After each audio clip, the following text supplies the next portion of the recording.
খুবই ভালো। মানে আমার নাম তো মেঘলা এবং আজকে মেঘলা পরে রয়েছি। আমি আসামে এর আগে এসেছি, তবে বঙ্গাইগাঁওতে এই প্রথমবার এলাম এবং এই যে ভালোবাসা, এখানকার মানুষের ভালোবাসা, এটা না মানে কি বলবো, আনলিমিটেড, বেহিসাবি ভালোবাসা।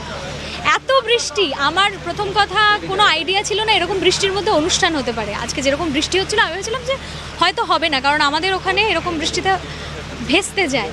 বাট এখানে যারা মানে প্যান্ডেল তৈরি করেছেন বা ইলেকট্রিসিটির দায়িত্বে রয়েছেন, লাইট সাউন্ড সব কিছুতে এত সুন্দরভাবে রয়েছেন, এবং এখানকার মানুষ মানে শুরু থেকে শেষ অবধি এমনভাবে ভরিয়ে রেখেছিলেন, আমি সত্যি একটা ভীষণ ভীষণ একটা সুন্দর মেমোরি নিয়ে যাচ্ছি আজকে। আজকে দিনটাও সুন্দর। যেহেতু আপনি প্রথমবার এখানে আসেন, বঙ্গাইগাঁওবাসীকে বিশেষভাবে কি জানাবেন? আর কি বলবো, মানে ভীষণ এত ভালোবাসা পেলে আপ্লুত আর কি, ভীষণ ভীষণ আপ্লুত, এবং অনেক অনেক ভালোবাসা আমার তরফ থেকে বঙ্গাইগাঁও প্রত্যেককে। আমি যে এত ভালোবাসা পাবো সেটা আমি ভাবতে পারিনি। Thank you.